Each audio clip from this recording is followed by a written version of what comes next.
Selama COVID ini Tuhan punya rencana, waktu banyak diberi buat kita. Kita harus semakin intim sama Tuhan, semakin baca firman, semakin nyembah Tuhan, semakin banyak hal yang kita selalu bertanya sama Tuhan. Tuhan, aku mengucap syukur kalau keadaan ini boleh terjadi. Tentunya di balik semua ini, Tuhan mempunyai rencana yang baik buat kita. Yesus berkata kepada murid-muridnya, karena itu aku berkata kepadamu, janganlah khawatir akan hidupmu, akan apa yang hendak kamu makan. Dan janganlah khawatir pula akan tubuhmu, akan apa yang hendak kamu pakai.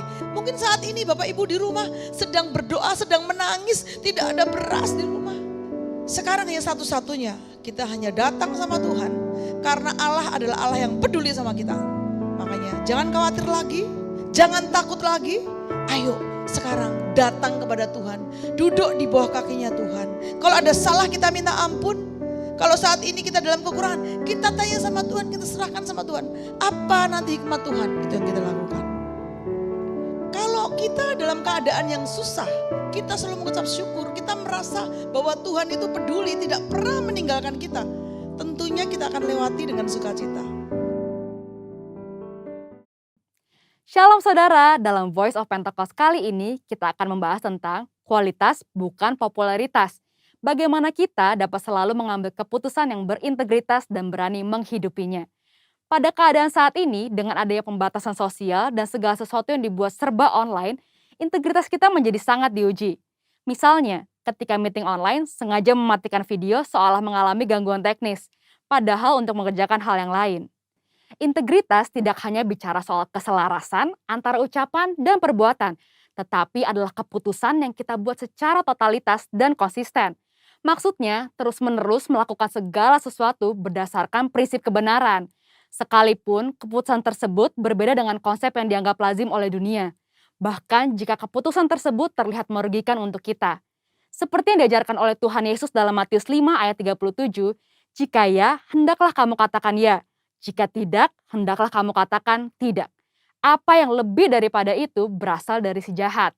Kita harus selalu berhikmat serta siap untuk berpegang teguh pada prinsip kebenaran.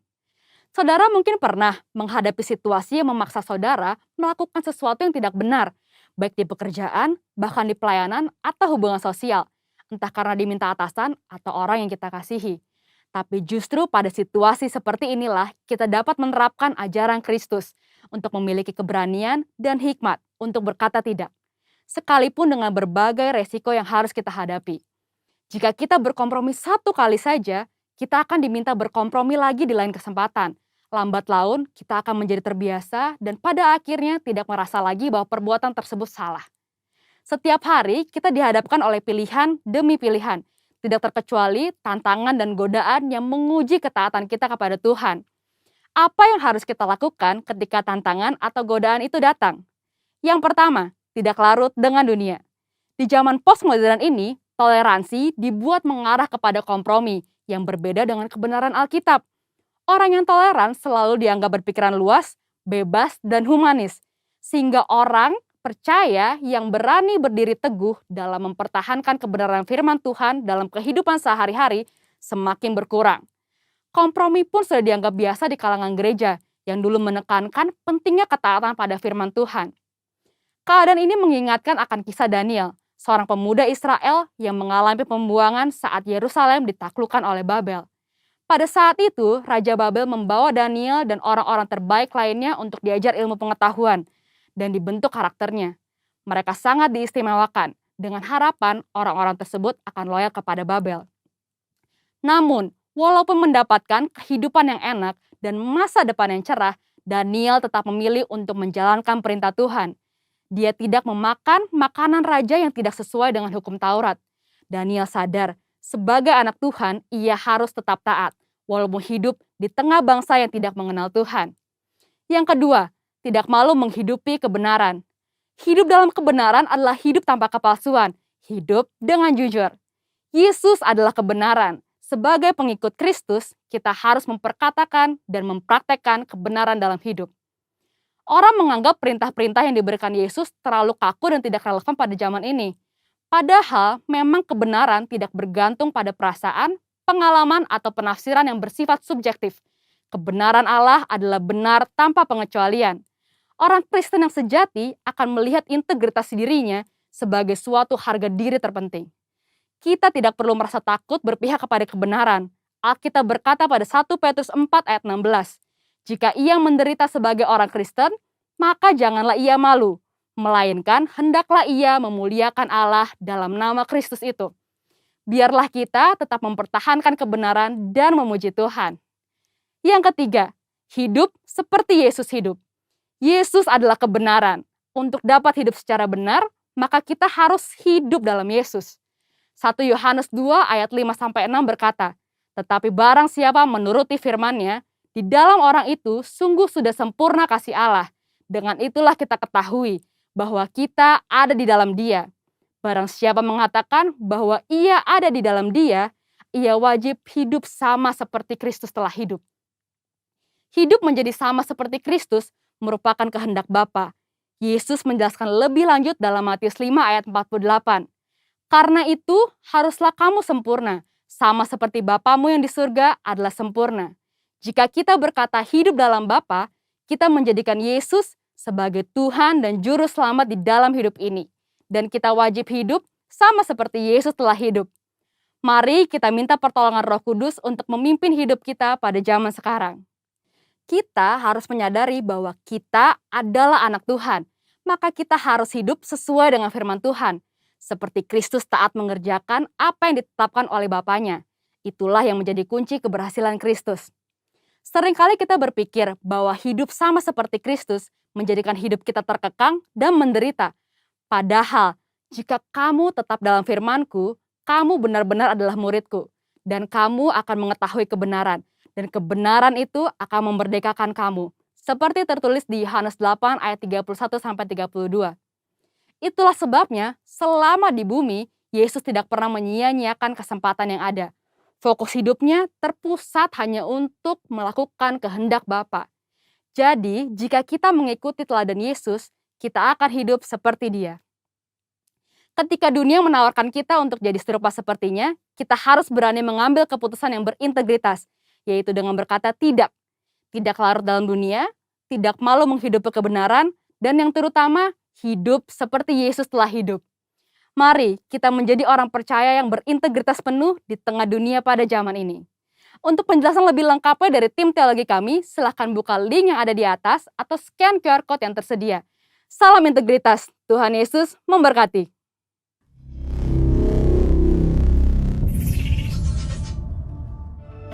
Mari bersama kita deklarasikan Pentakosta ketiga. Pentakosta ketiga.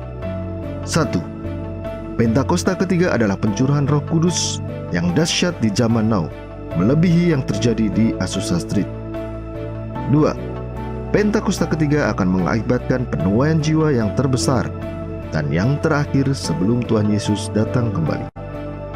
3. Pentakosta ketiga akan membangkitkan generasi Yeremia, yaitu anak-anak muda yang dipenuhi Roh Kudus, cinta mati-matian kepada Tuhan Yesus, tidak kompromi terhadap dosa, dan akan bergerak untuk memenangkan jiwa.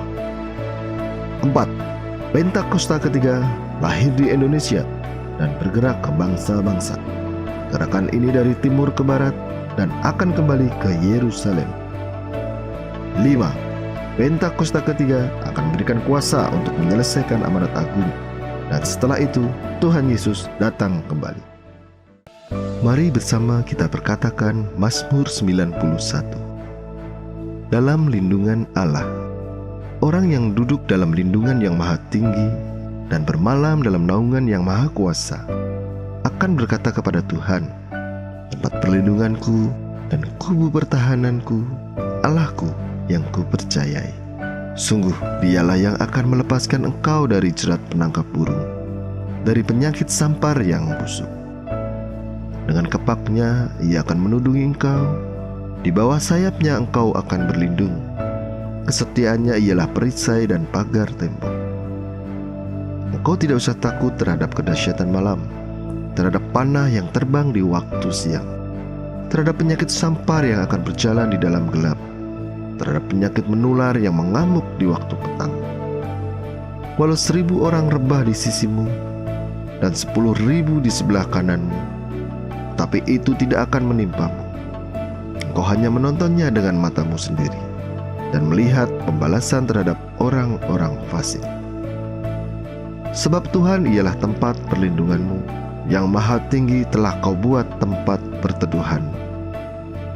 Malapetaka tidak akan menimpa kamu, dan tulah tidak akan mendekat kepada kemahmu. Sebab malaikat-malaikatnya akan diperintahkannya kepadamu untuk menjaga engkau di segala jalanmu. Mereka akan menatang engkau di atas tangannya, supaya kakimu tidak terantuk kepada batu. Singa dan ular tedung akan kau langkahi. Kau akan menginjak anak singa dan ular naga. Sungguh hatinya melekat kepadaku, maka aku akan meluputkannya. Aku akan membentenginya, sebab ia mengenal namaku. Bila ia berseru kepadaku, aku akan menjawab. Aku akan menyertai dia dalam kesesakan. Aku akan meluputkannya dan memuliakannya. Dengan panjang umur akan kukenyangkan dia, dan akan kuperlihatkan kepadanya keselamatan daripadaku.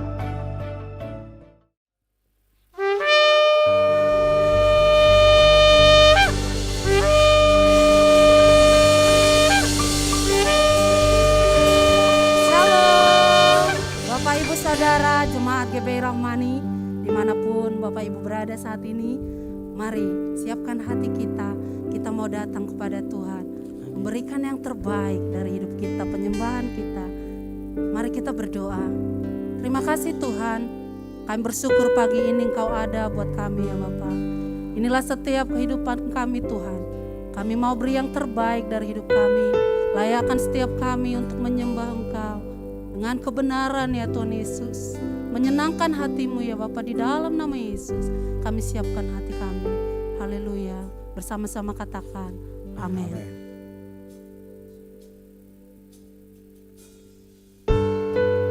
Kami kagum ya Tuhan buat setiap kebaikan-Mu di dalam hidup kami. Kami percaya ya Bapa, Engkau Allah yang ada, yang selalu ada buat hidup kami Tuhan Yesus. Layakan kami Tuhan menyembah Engkau di tempat ini. Biarlah Engkau Tuhan disenangkan.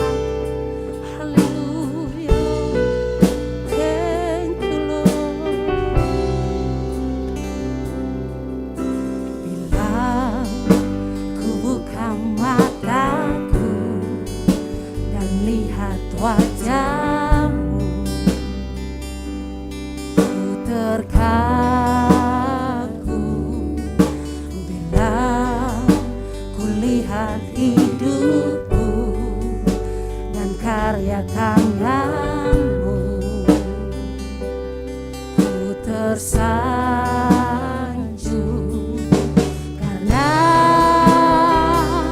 semua yang baik dalam hidupku, itulah karya-Mu. Kau beri kesempatan yang baru, dan ku mengenalmu Tuhan, lebih dalam dari semua yang ku kenal. Tiada kasih yang melebihimu, ku ada untuk mencari penyembahmu.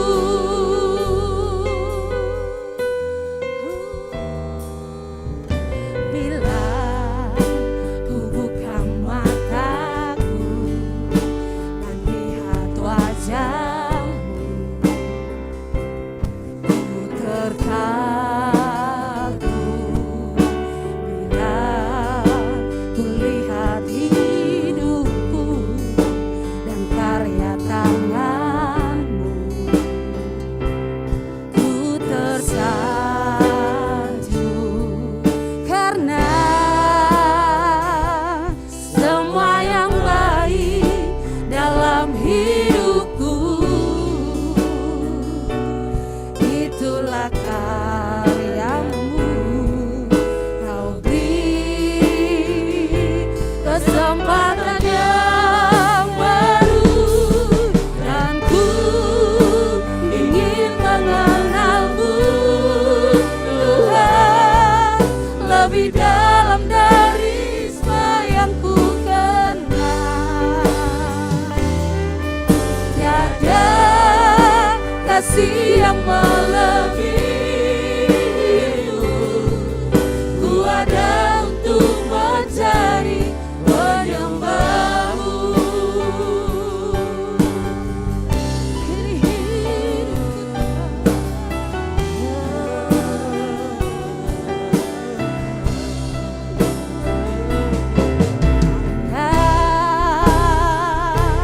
semua yang baik dalam hidupku,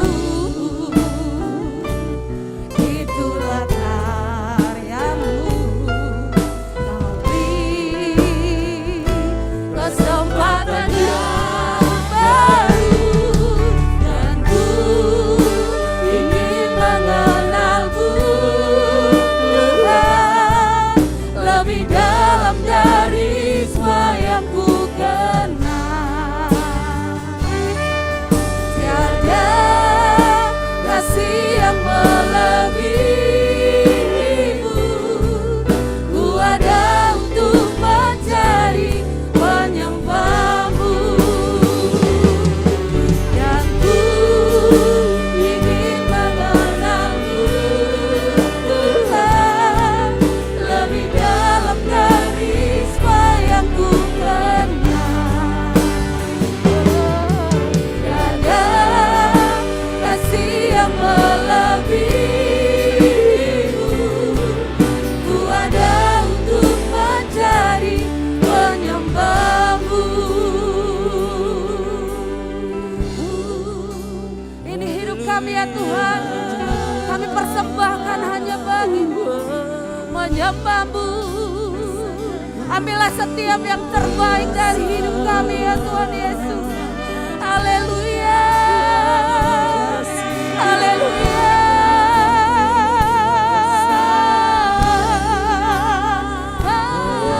Tuhan, Kau Raja, Kau Tuhan, si hidup kami. Kiara bala bala bala bala bala.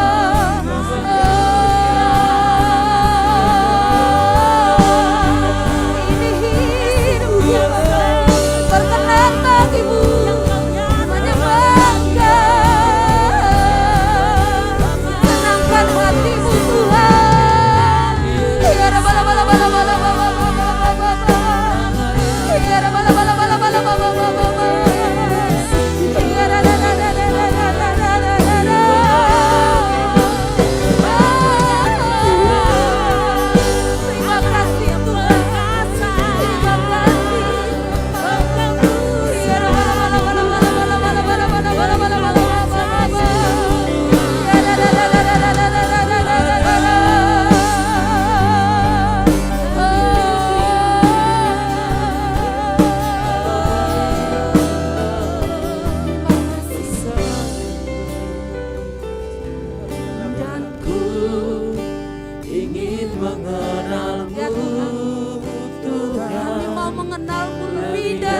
kasih yang melebihimu. Ku ada untuk menjadi penyembah. Lebih lagi katakan. Dan ku ingin mengenalmu Tuhan, lebih dalam dari semua yang ku kenal. Tiada kasih yang melebihimu. Ku ada untuk menjadi penyembahmu. Kami ada. Ku ada untuk menjadi penyembahmu. Menyembahmu Tuhan. Ku ada untuk menjadi penyembahmu. Haleluya.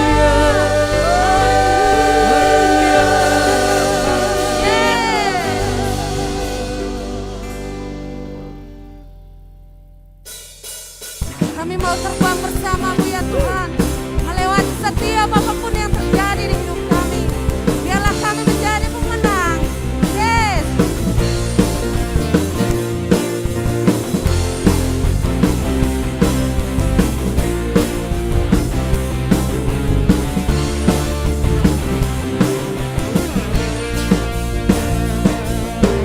Firman-Mu Tuhan, kita bagi kakiku. Janji-Mu terang bagi jalan-jalanku. Kebenaran-Mu menuntunku setiap hari. Ku menantikan-Mu, beri kekuatan baru. Ku kan terbang tinggi di awan bersama-Mu dalam kemuliaan. Sebab firman-Mu teguh menopang, ku kan aman dalam-Mu Tuhan.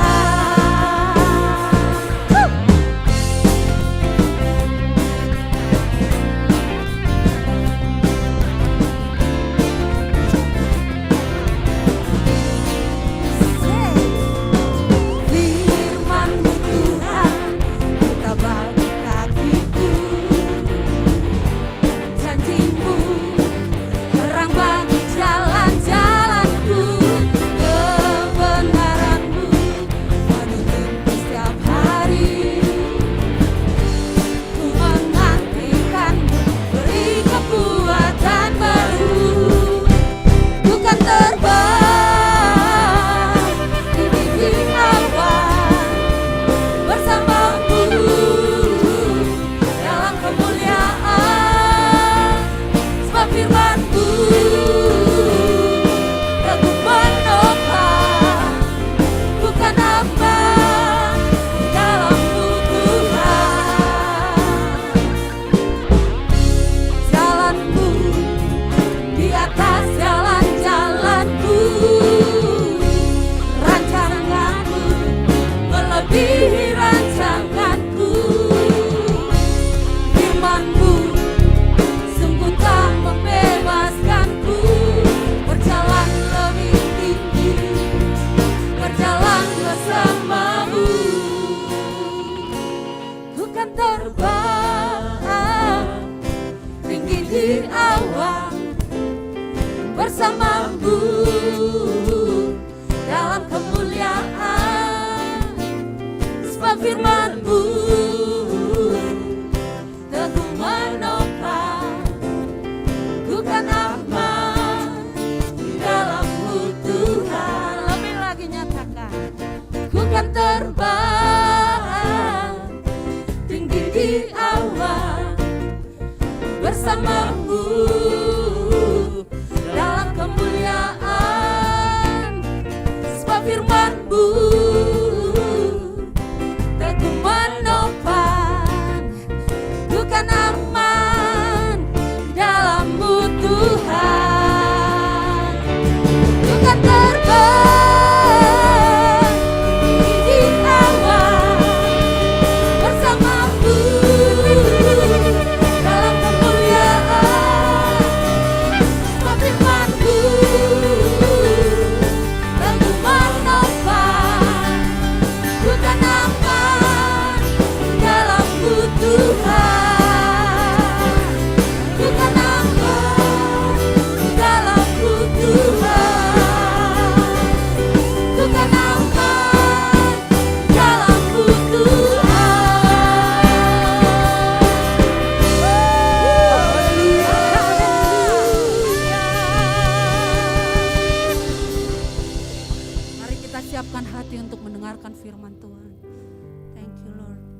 Terima kasih Tuhan.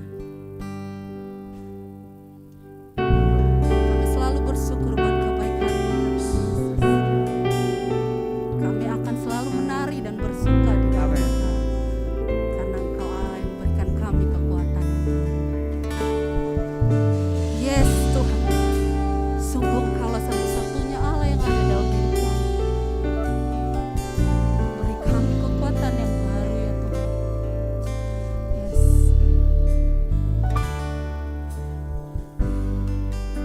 Bersyukur selalu bagi kasih-Mu di dalam hidupku,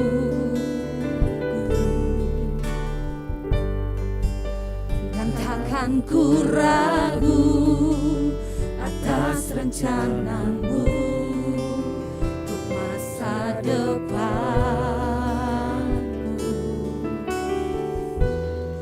Sebagai Bapa yang baik, takkan pernah Kau melupakanku. Sebagai Bapa yang sangat baik, takkan pernah Kau meninggalkanku.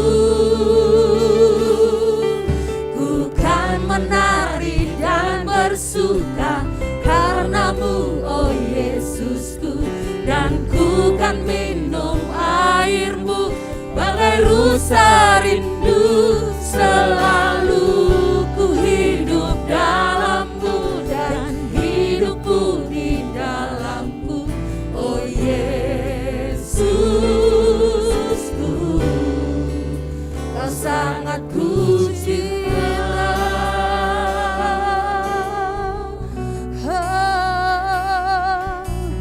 Kau sangat cinta Tuhan.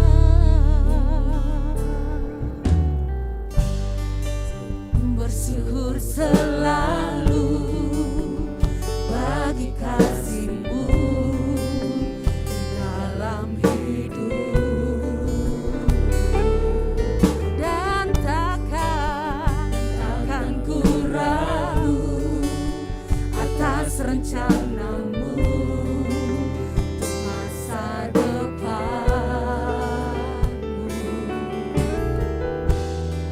Sebagai Bapa yang baik, takkan pernah Kau melupakanku. Sebagai Bapa yang sangat baik, takkan pernah Kau meninggalkanku. Ku kan menari dan bersuka karena-Mu, oh Yesusku, dan ku kan minum air-Mu bagai rusa rindu. Selalu ku hidup dalam-Mu dan hidupku di dalam-Mu, oh Yesusku. Bukan menari dan bersuka karena-Mu, oh Yesusku, dan bukan minum air-Mu bagai rusa rindu. Selalu ku hidup dalam-Mu dan hidupku di dalam-Mu, oh Yesusku. Ku kan menari dan bersuka karena-Mu, oh Yesusku, dan ku kan minum air-Mu bagai rusa rindu. Selalu ku hidup dalam-Mu dan hidupku di dalam-Mu, oh Yesusku, Kau sangat ku cinta.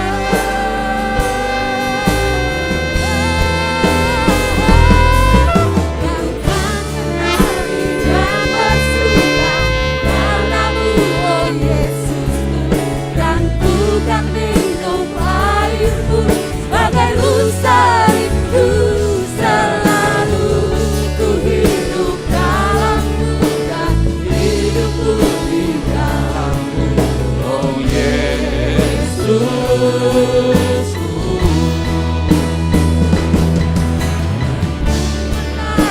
dan bersuka Karenamu, oh Yesusku, dan bukan minum airmu, bagai rusa rindu selalu ku hidup dalammu dan hidupmu di dalamku, oh Yesusku, oh Yesusku, oh Yesusku, oh Yesusku, oh Yesusku, kau sangat ku cinta, oh kau sangat kami cinta Tuhan. Mari dimanapun saudara berada ikut menyembah Tuhan. Katakan, Yesus yang layak disembah, Yesus yang kami cinta, kau sangat baik. Ya Ralala, mari sembah Dia. Ya Ralala, kau yang layak disembah, kau yang kami tinggikan sembah. Haleluya.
Yesusku, dan ku kan minum airmu, bagai rusa rindu selalu ku hidup dalammu dan hidupmu di dalamku, oh Yesusku,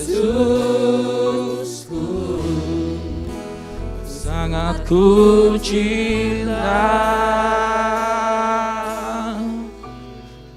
Kau sangat ku cinta,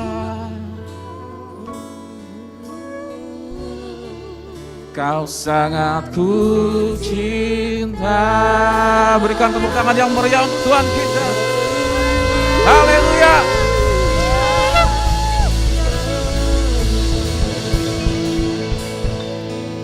Sungguh benar ya Bapa, Engkau Bapa yang sangat baik dan sungguh teramat baik. Engkau Bapa yang tidak pernah meninggalkan anak-anaknya. Kami bersyukur punya Allah yang hidup dalam kehidupan kami.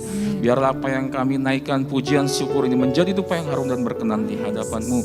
Dan sebentar kami akan mendengarkan firman-Mu. Kiranya Tuhan urapi setiap kami semua dimanapun kami berada. Hadirat Tuhan akan turun bagi setiap kami. Urapi hamba-Mu juga yang menyampaikan ya Tuhan. Biarlah hanya kemuliaan Tuhan saja yang terpancar di atas mimbar ini. Kami serahkan seluruh hidup kami dan kami mau menjadi pelaku firman Tuhan. Kami siapkan hati kami menerima berkat firman Tuhan. Yang siap menerima firman Tuhan, mari sama-sama katakan amin. Shalom saudara sekalian, apa kabarnya? Saya harap ya, kami berharap saudara sekalian didapati dalam keadaan baik-baik saja. Masuki bulan minggu kedua di bulan September ini. Dan kita akan melanjutkan apa yang kita pelajari di minggu lalu ya saudara. Mari kita belajar menjadi murah hati. By the way, sekarang kita lanjutkan dengan menjadi murah hati part 2 ya. Sangat penting kita semua harus belajar menjadi murah hati. Karena murah hati adalah salah satu karakter Tuhan. Ya, karakter Tuhan yang perlu kita aplikasikan dalam hidup kita. Karena Tuhan yang kita sembah adalah Tuhan yang murah hati, saudara. Tuhan yang tidak melihat kesalahan kita di masa lalu, Tuhan yang tidak memandang kembali kehidupan kita di masa lampau, tetapi Tuhan kita adalah Tuhan yang murah hati, penuh dengan pengampunan. Untuk itu kita perlu belajar menjadi murah hati. Karena murah hati bukan sesuatu yang mudah, apalagi dalam masa-masa pandemi, ya. Semua orang sedang mengalami kesulitan, ya, kesulitan dalam hal apapun, termasuk dalam finansial.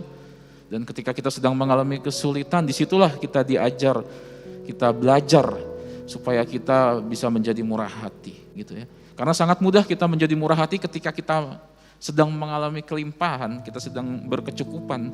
Tetapi ketika kita sedang berkekurangan, kira-kira apakah saudara masih bisa murah hati kepada sesama?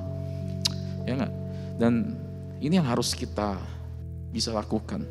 Hidup ini penuh dengan teori, saudara. Teori itu mudah dikatakan, tetapi prakteknya itu yang perlu kita lakukan, perlu kita aplikasikan, supaya kita konsisten dengan apa yang kita ucapkan. Dan saya berdoa buat kita semua, kita akan menjadi orang yang murah hati. Amin, saudara. Ya, kita baca dulu dalam Markus 12 ayat yang 41 sampai 44 ya. Saya bacakan dulu dalam satu perikop ini. Dengan perikop ini judulnya persembahan seorang janda miskin. Kita baca dari 41 sampai 42. Pada suatu kali Yesus duduk menghadapi peti persembahan dan memperhatikan bagaimana orang banyak memasukkan uang ke dalam peti itu. Banyak orang kaya ya, memberi jumlah yang besar. Lalu datanglah seorang janda yang miskin dan dia memasukkan 2 peser, yaitu 1 duit. Di ayat 43, maka dipanggilnya murid-muridnya dan berkata kepada mereka, aku berkata kepadamu, sesungguhnya janda miskin ini memberi lebih banyak daripada semua orang yang memasukkan uang ke dalam peti persembahan, sebab mereka memberi dari kelimpahannya, tetapi janda ini memberi dari kekurangannya. Semua yang ada padanya, yaitu seluruh nafkahnya. Sebelum kita membahas lebih dalam lagi, saya mau mengajak kita berpikir dulu, kira-kira apa sih yang diberi oleh janda miskin ini gitu ya.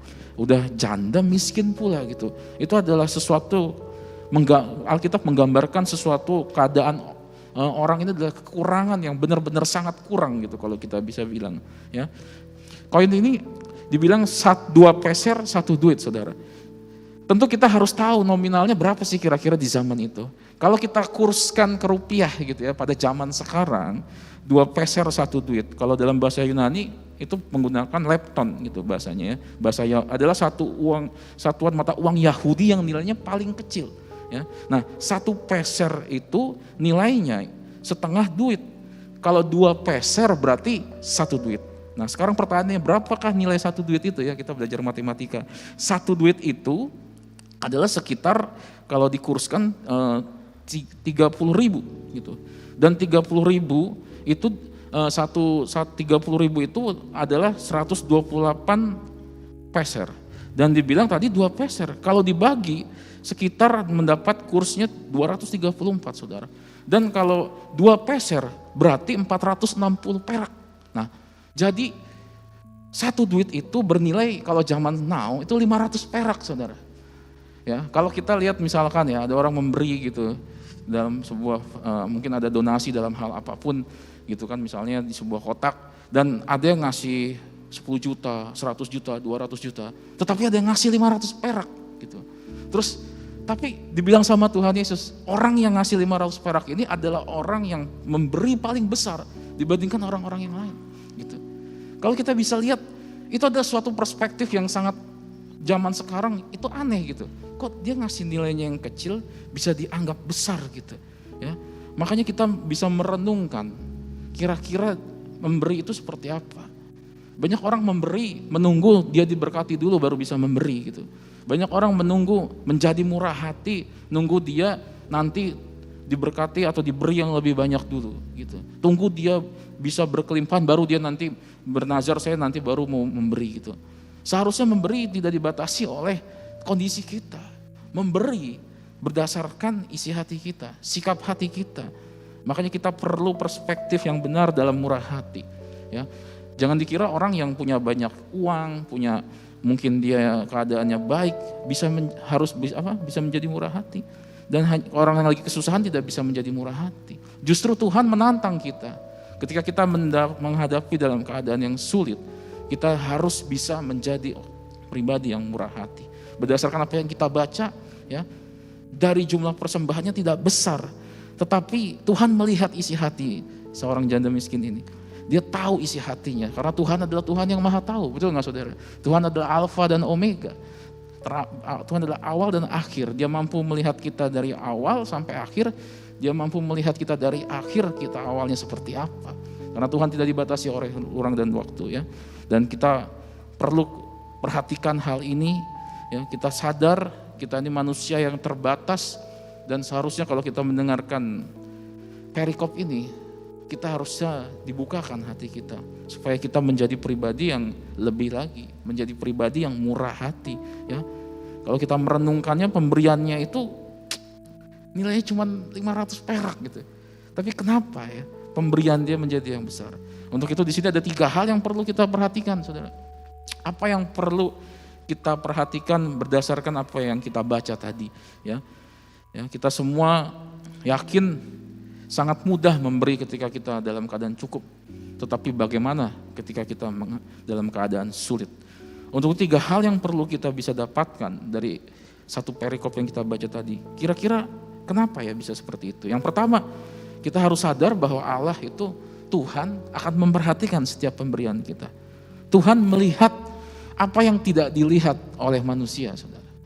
Ya, ada firman Tuhan berkata, ya, Tuhan tidak melihat secara fisik, Tuhan tidak melihat apa yang ada di luar, tetapi Tuhan melihat apa yang ada di dalam hati kita.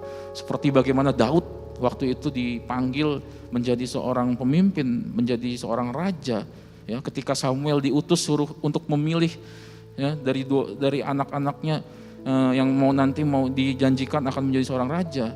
Tetapi Tuhan berkata, Tuhan tidak melihat parasnya, tetapi Tuhan melihat hatinya, gitu. Dan akhirnya Daud yang kecil, mungil, gitu ya, yang kalau secara fisik kayaknya dia harusnya dia tidak pantas gitu, kalau jadi nggak cocok lah jadi raja, memakai baju perang aja, baju perangnya kedodoran gitu. Tetapi dipilih Tuhan menjadi raja, gitu. Makanya di firman Tuhan juga katakan, ya, hikmat dunia itu tidak ada artinya di mata Tuhan, tetapi yang terpenting adalah hikmatnya Tuhan. Ya, banyak kita suka dengar kata-kata motivasi, kita suka dengar kata-kata filsafat gitu. Tetapi sebenarnya kalau kita baca Alkitab, kata-kata di Alkitab lebih dari kata-kata filsafat, saudara. Makanya ada baiknya ketika kita men-encourage orang, fondasi kita adalah Alkitab, bukan ilmu filsafat. Ya. Nah, kita kembali lagi, Allah memperhatikan setiap pemberian kita. Artinya apa? Ketika kita memberi, bukan jumlahnya, tetapi seberapa kasih yang ada dalam pemberian itu. Kalau kita baca Lukas 6 ayat yang ke-38, saudara. Berilah dan kamu akan apa, saudara? Diberi. Suatu takaran yang baik, yang dipadatkan, yang digoncang dan yang tumpah keluar akan dicurahkan ke dalam ribamu. Sebab ukuran yang kamu pakai untuk mengukur akan apa, saudara? Diukurkan kepadamu.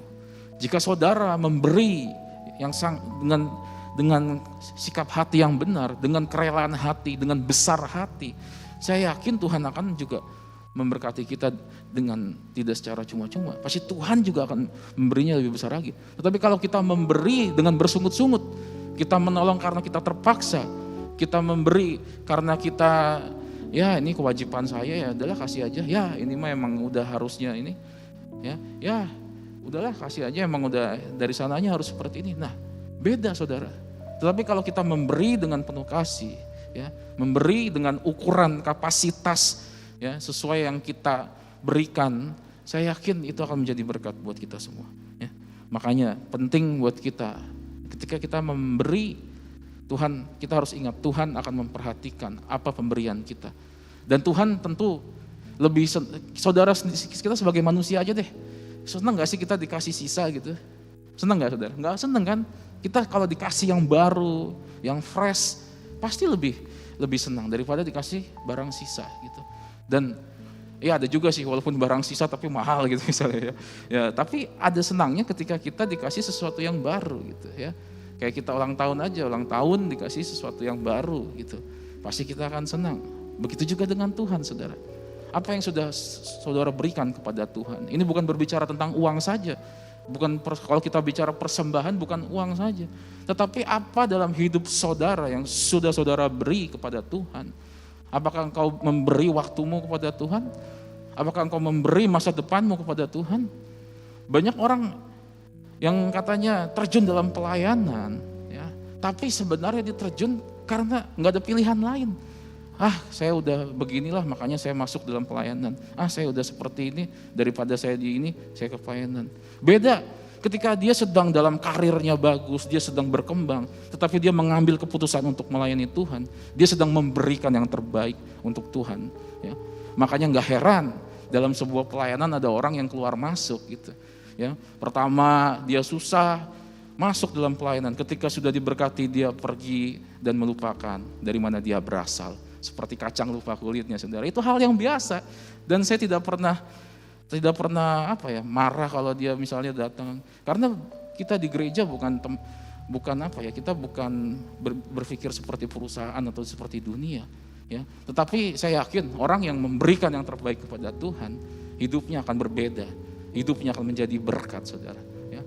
Penting untuk kita semua, makanya Allah memperhatikan setiap pemberian kita. Saya berharap saudara mengerti apa yang saya sampaikan. Yang kedua, bukan besar jumlahnya, tetapi seberapa saudara? Ikhlasnya. Yeremia 17 ayat yang ke-10 dikatakan, Aku Tuhan yang menyelidiki hati, yang menguji batin untuk memberi balasan kepada setiap orang setimpal dengan tingkah langkahnya, setimpal dengan hasil perbuatannya. Ya. Ini kisahnya waktu itu Yeremia ya, dikasih Tuhan menunjukkan kepada Yeremia berfirman bahwa Tuhan itu adalah Tuhan yang maha tahu gitu. Ya. Nah di sini pun kita diingatkan, ya, kita nggak tahu orang baik kepada kita, betul nggak? Kita nggak tahu motivasinya apa. Tapi kalau dia melakukan baik kepada kita, kita tentu akan senang gitu, saudara. Tetapi ada kan yang awalnya baik gitu kepada kita. Ternyata setelah selanjutnya motivasinya ada tujuan dan maksud tertentu gitu ya. Seperti dunia politik lah gitu. Ya. Awalnya baik ya, ngasih janji segala macam, nanti tiba-tiba sudah hanya janji omongan manis saja gitu ya. Nah, kita harus sadar ya. Emang betul kita harus murah hati. Dan kalau kita menjadi orang yang murah hati, kita harus sadar kita ini manusia yang terbatas gitu. Memberilah dengan ikhlas, saudara. Menolonglah dengan ikhlas. Lebih baik saudara menolong dengan ikhlas daripada saudara menolong dengan terpaksa gitu. Ya, itu prinsip saya pun juga seperti itu.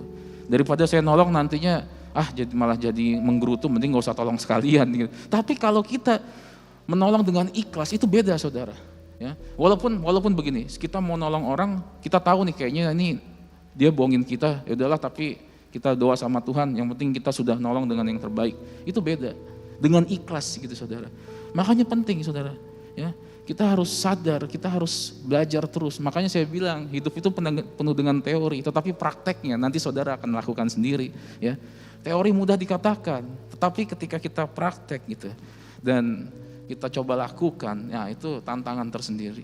Tetapi saya berharap kita semua tetap murah hati. Kita semua tidak melihat entah itu pertolongan kita sebenarnya akan dipakai dengan baik apa tidak. Setidaknya kita lakukan firman Tuhan gitu. Ya, nah. Kita harus sadar bahwa bukan jumlahnya tetapi seberapa ikhlasnya.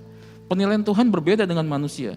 Jika manusia menilai dari jumlah materinya, tetapi Tuhan menilai seberapa besar pengorbanan yang diberikan. Seperti seorang janda miskin ini. Ya, seorang janda miskin ini memberikan seluruh nafkahnya di hari itu, saudara. 2 peser 1 duit itu kalau di zaman dulu itu, zamannya Tuhan Yesus, itu tuh upah pekerja buat 1 hari loh, saudara. Bayangin kok dia seorang janda, mungkin dia punya anak gitu, walaupun kita nggak disebutkan ya punya anak seperti itu, tapi dia berikan seluruhnya gitu. Dan dia berikan benar-benar, mungkin kita nggak dibahas lagi sih lebih dalam. Cuman yang jelas saya yakin dia dalam keadaan sulit gitu, makan aja susah, Tapi dia bisa memberikan seluruhnya kepada Tuhan. Dan momentum ini dipakai Tuhan, diingat Tuhan, dan sampai dicatat di Alkitab. Berarti ini adalah sesuatu yang sangat penting, saudara. Walaupun janda ini tidak disebutkan namanya, tetapi apa yang dia lakukan sampai ditulis di Alkitab, berarti adalah sesuatu yang penting, yang perlu kita perhatikan. Dan hal ini yang harus kita lakukan dalam hidup kita. Apalagi dengan situasi kondisi pandemi seperti ini, saudara. Saya berharap saudara bisa mengevaluasi diri, apakah saudara sudah melakukan yang terbaik untuk Tuhan, apakah saudara bisa memberi dalam keadaan apapun.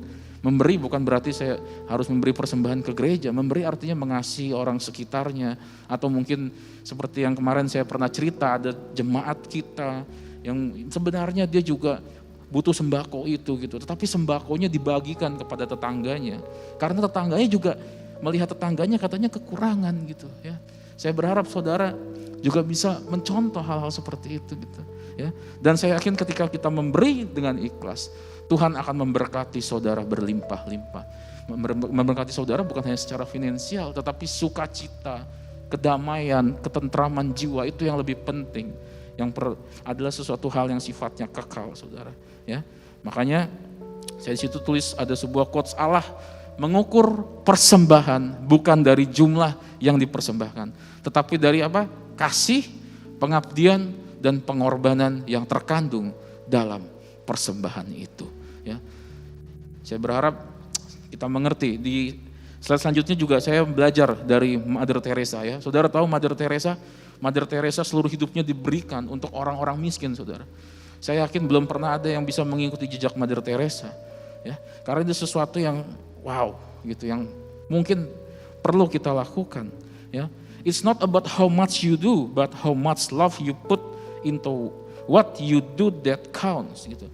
Bukan seberapa besar berapa banyak yang kamu lakukan, tetapi berapa kasih yang kamu taruh dalam yang kamu lakukan itu atau yang kamu persembahkan itu gitu.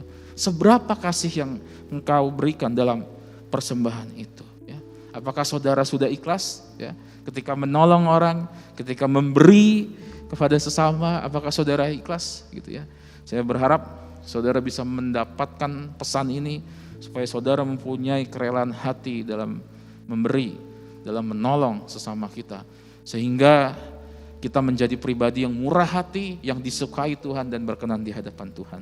Yang terakhir, dari janda miskin, apa yang perlu kita pelajari? Yang ketiga adalah memberi, apa saudara? Tanpa pamrih. Memberi tanpa pamrih. Tahu memberi tanpa pamrih artinya tidak ada motivasi dalam pemberian kita. Karena banyak orang memberi karena ada motivasinya gitu.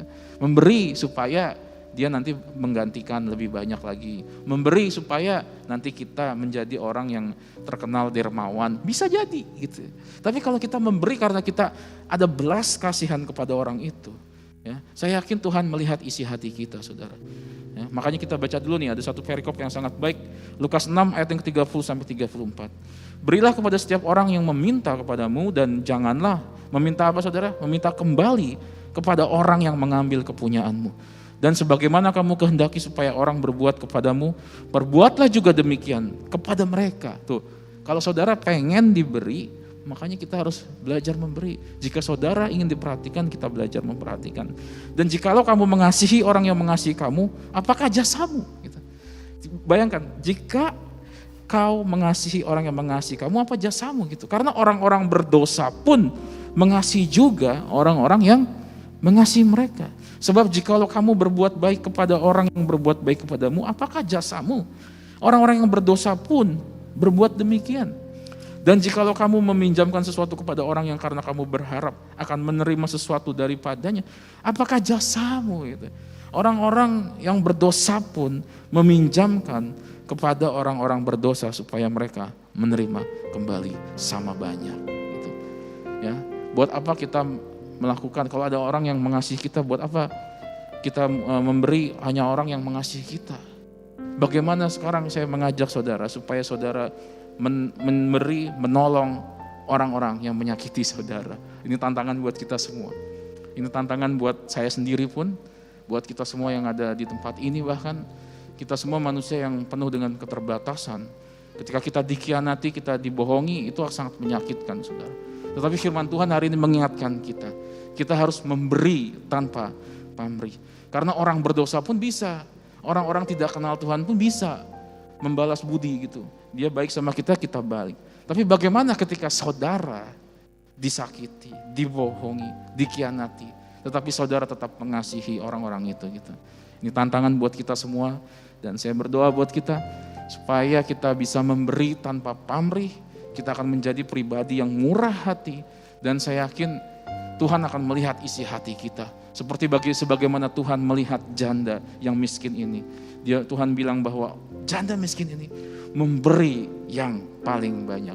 Begitu juga saudara, jika saudara memberi tanpa pamrih, saudara melepas motivasi terkait apa yang saudara butuhkan dalam pemberian itu, karena saudara ikhlas memberi kepada seseorang itu, membuktikan bahwa saudara benar-benar mengasihi orang itu. Saya yakin hidup saudara tidak lagi sama seperti hari ini. Ya, saya ingatkan kembali lagi, memberi bukan menunggu supaya kita diberkati dulu. Memberi bukan hanya supaya kita memberi supaya kita diberkati. Karena kita memberi menjadi murah hati, karena itu adalah firman Tuhan. Karena firman Tuhan berkata, barang siapa yang melakukan semua yang kuperintahkan kepadamu, ia adalah sungguh murid-muridnya Tuhan. Kita semua adalah murid-muridnya Tuhan, karena tujuan kita bukan di dunia ini, tujuan kita adalah di langit baru, bumi baru, bertemu dengan Tuhan kita yang luar biasa. Terpujilah nama Tuhan, biar firman ini berkati kita semua. Mari kita angkat pujian. Kau Allah yang besar, ajaib dan mulia. Mari saudara ikut angkat. Kau Yesus yang selalu membuatku terpesona.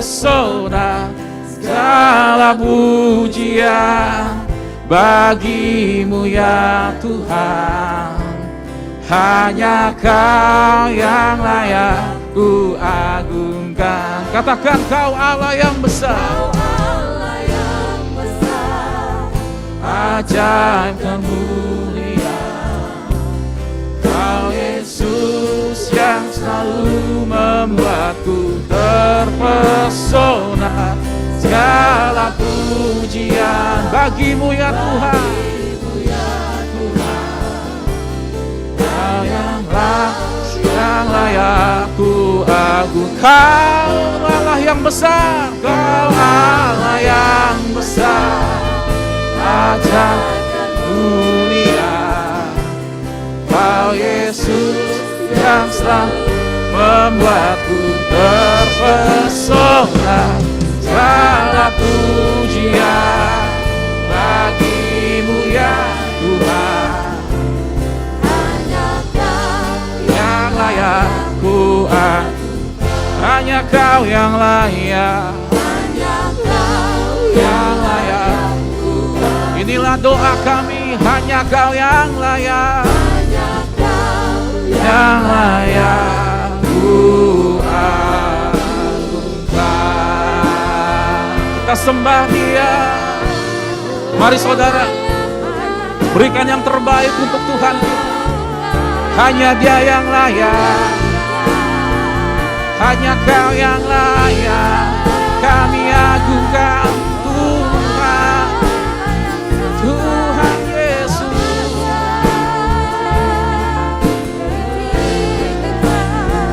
Mari bermazmur bagi Dia. Angkat suara, karena hanya Dia yang layak. Thank you Jesus.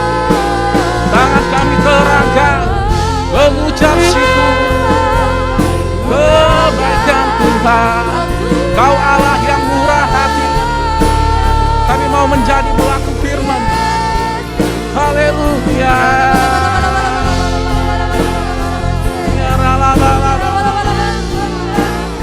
Dan kami terangkat menyembah-Mu. Kau Allah yang layak disembah, layak diagungkan. Kau Allah yang besar.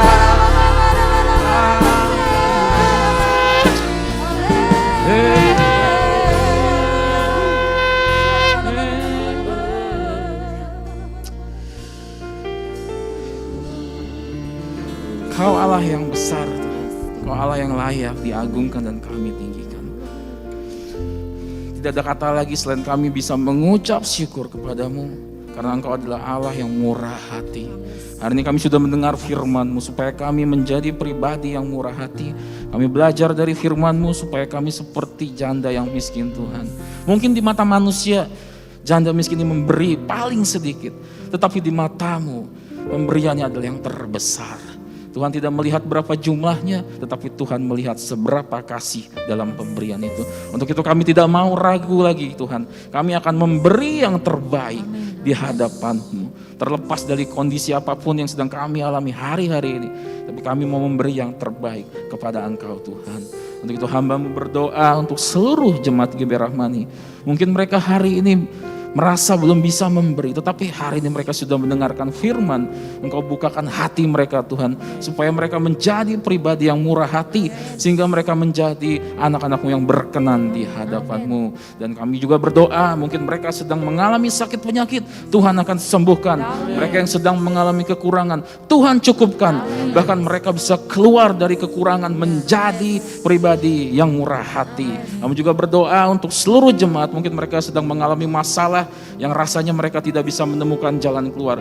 Engkau akan bukakan jalan keluar bagi setiap mereka ya Tuhan. Tidak ada masalah yang tidak bisa terselesaikan di hadapan Tuhan.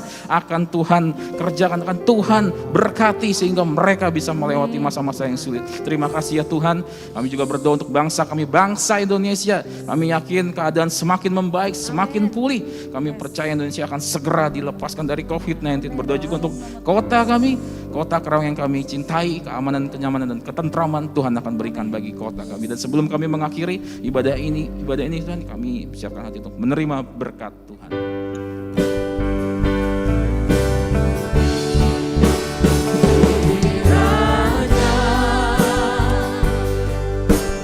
Memberkati aku berlimpah-limpah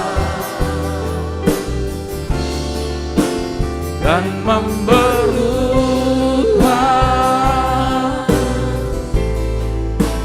daerahku,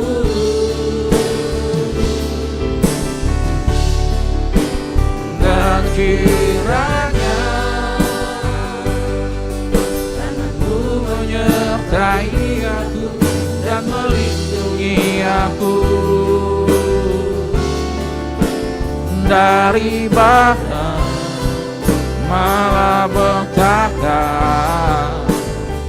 sehingga kesakitan tidak menimpa aku. Mari saudara yang terkasih, angkat kedua tanganmu dan siap nanti menerima berkat Tuhan. Terimalah berkat kasih karunia dari Allah Bapa di surga yang berlimpah-limpah, serta cinta kasih dengan Tuhan Yesus Kristus dan persekutuan yang manis dengan Roh Kudus akan menyertai kita, memberkati kita semua mulai hari ini sampai Tuhan sedang menjemput kita di awan yang permai. Yang sudah diberkati Tuhan, mari sama-sama katakan amin. Happy Sunday, God bless.